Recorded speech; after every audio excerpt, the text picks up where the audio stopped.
ever get that feeling? Like you're in a meeting, you've got this killer idea, but it just gets, I don't know, like steamrolled. Or everyone's agreeing way too fast. And we're sitting here thinking, are we missing something here? Right. It's like that feeling of groupthink taking over. And guess what? There's research on how AI could actually help prevent that. It's true. It's a really interesting new direction in AI research because we're always talking about, AI taking over our jobs and things like that. Right, automating everything. Exactly. But this deep dive is about how it might make us better thinkers. I like that. More critical. Yeah. Okay, so break this down for me a little bit. We've got this paper we're looking at, and it talks about using these conversational agents, basically, like really advanced chatbots, as dissenters in a group setting. Okay. So instead of just like throwing out ideas or going with the flow, this AI is designed to challenge those assumptions, Right. make you think a little deeper. Exactly.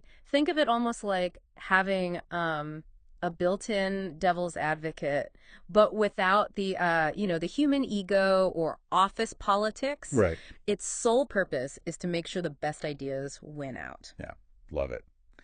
Okay, so I'm in a design meeting, let's say. Everyone's throwing out ideas, brainstorming, we're all excited.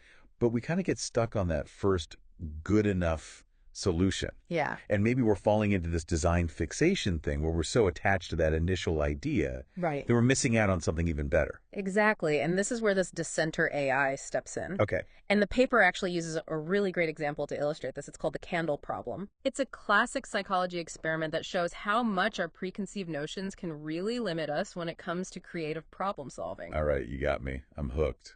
What's the candle problem? All right, so imagine you walk into a room, you see a table, and on the table there's a candle, a box of thumbtacks, and a book of matches. Okay, got it. Your task is to figure out how to attach that candle to the wall and light it so that the wax doesn't drip onto the table. Okay. So far, so good. Like, I think I could, I'm trying to picture it, and I think I know. I don't see the problem yet, though. It seems pretty straightforward. And that's exactly how most people approach this. They get fixated on the most obvious solution. Yeah. Using the thumbtacks to attach the candle directly to the wall. Okay, right. But there's actually a more creative solution hidden in plain sight. Yeah. You can use the thumbtacks to attach the box to the wall, creating a little shelf for the candle to sit on. Oh, okay. So you're thinking outside the box. Literally. Literally. Oh, Okay. yeah. I totally would have gone for just sticking the candle right to the wall. Right. And that's the thing. Most people do. Yeah. But the candle problem is such a good example of how easily we can get stuck in a rut, even when there are more creative, elegant solutions right in front of us. Okay. I'm with you. So how does this AI help us, like in our design meeting example, avoid that trap?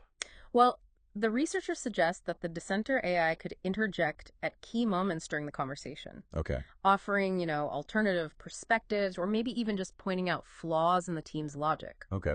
For example, it might ask, what if we explored a design that integrates, X feature instead? Right. Or have we considered the accessibility implications of this layout?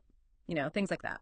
So instead of just everyone like adding on ideas, agreeing with each other, this AI is almost there to be like a counterpoint. Exactly. And because it's an AI, it doesn't come with the same emotional baggage that might prevent a human team member from speaking up. Sure. It can offer that constructive criticism without worrying about, office politics or hurting anyone's feelings. Right. It's like that, we've all got that friend who's like brutally honest. Right. Who will tell you what you need to hear, not necessarily what you want to hear, but in this case, it's an AI. Yeah. So you don't have to, Exactly. fail. No awkward office parties after. Exactly. But I imagine there's some challenges, Yeah. right, in terms of building an AI that can do this effectively and not just like completely derail the meeting. Yeah. Oh, absolutely. Creating a dissenter AI that can actually improve group dynamics and critical thinking, that's no easy task. The researchers actually outline a few key hurdles, which I think are really fascinating to consider. Okay. Let's hear them. Timing. Timing is everything because, if this AI chimes in too much, Right. it's going to be annoying. Totally. More of a nuisance than, a help. Right. It'll disrupt the flow instead of enhancing it. It's got to have good comedic timing. Like, Yeah. a comedian who knows just when to drop in Exactly. for maximum impact. Exactly. And it's not just when to speak up, Right. it's also what to say. Right. Because to be taken seriously, this dissenter AI can't just offer, vague criticisms or like Mm, generic alternatives. It needs to provide specific, well-reasoned counterpoints. right. Maybe back up its suggestions with data or examples. It can't just be like, nope, bad idea. Right. Give me like the why. Exactly. And maybe even like offer up a solution. Exactly. Which, I mean, that requires a really deep understanding, not only of the topic at hand, but, like all the nuances of how humans communicate, Right, of course. group dynamics. So That's a tall order. It's a tall order. Even for the most advanced AI, I imagine. Absolutely. Okay, so let's say like we cracked the code. Okay. We built this dissenter AI. Yeah. That's insightful, Uh-huh. but also tactful. Right. Are there any downsides, potentially, that we haven't even thought about?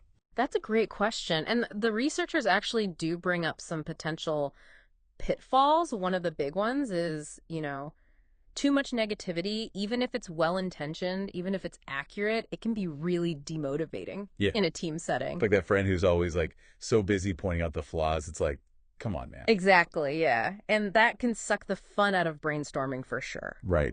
And the study actually found that some participants did express concern about being like overwhelmed by negative feedback, Well, even if it was coming from an AI. what? So finding that balance, right, between constructive criticism and maintaining a positive, encouraging team environment. Right. That's going to be key. So even if the AI is technically right, Right. we still got to think about like the emotional impact Absolutely. that it might have on the team. That's a tough thing to balance. It is. It is. And it kind of brings up this bigger question of like, well, how much influence do we want to give an AI Right. in these group settings? Totally. Are we comfortable with it potentially steering the conversation in a particular direction? Right. Or do we want it to be more of a neutral observer? It's like that difference between like a debate moderator who's just there to Exactly. keep things on track versus someone who's like an active participant Right. trying to steer the outcome. Exactly. And I mean, that's where things get Yeah. pretty complex, technically, philosophically. I mean, who decides what constitutes like good critical thinking? How do you program an AI to understand these nuances of human interaction? A lot. It is. It's a lot. But these are the questions we need to be asking. Yeah, I mean, it's really interesting to think about because AI could really have this big role in like how we think, Absolutely. how we interact, even something as complex as like group decision making. Right. And this research really does open our eyes to that possibility of AI not just as this tool for automation, Right. but as a potential partner Right. in enhancing our own cognitive abilities. It really does make you think about like, what does it even mean to be a critical thinker in the first place? Absolutely. It's like we got to check our own biases, Yeah. Yeah. assumptions, be open to new perspectives, new ways of looking at things. And that's really what it's all about. It's like having this digital mirror held up to our thought processes, I like that. helping us see things from new angles. Yeah. And it helps us to remember that, even the most brilliant minds out there, they can benefit from a fresh perspective. Oh. A little nudge in a different direction. It's like having a brainstorming buddy, Right. but instead of it being like, my old college roommate, it's this like super smart AI that lives in my laptop. Exactly. And that actually brings us to, I think, a really fascinating possibility that the researchers touch on, Okay. which is they suggest that this dissenter AI concept, Yeah. it could work on an individual level too. Oh, interesting. So not just in like a group setting, Right. like our design meeting, Exactly. but like I could have a dissenter AI just like, working on my own thought processes. Exactly. Imagine like having an AI that helps you poke holes in your own assumptions, your own biases, right? Yeah. Guiding you to think more critically about the information you're encountering, the decisions you're making. So it's almost like a, It's like a built-in devil's advocate for Right. your own brain. got it. Okay. So like I'm working on a solo project, let's say. Right. Maybe I'm writing a big presentation. I'm stuck. I hit a wall. This AI could kind of like pop in and be like, okay, but have you considered looking at it from this angle? Or what if you, tested that assumption with some more research? Exactly. Exactly. It could help you challenge your own perspectives, push past those mental blocks, Right. and ultimately lead to, more creative, more well-rounded outcomes in your work, in your personal life, even. It's like having a personal trainer but Right. for your brain. Instead of helping you lift heavier weights, Yep. it's like, let's get those synapses firing.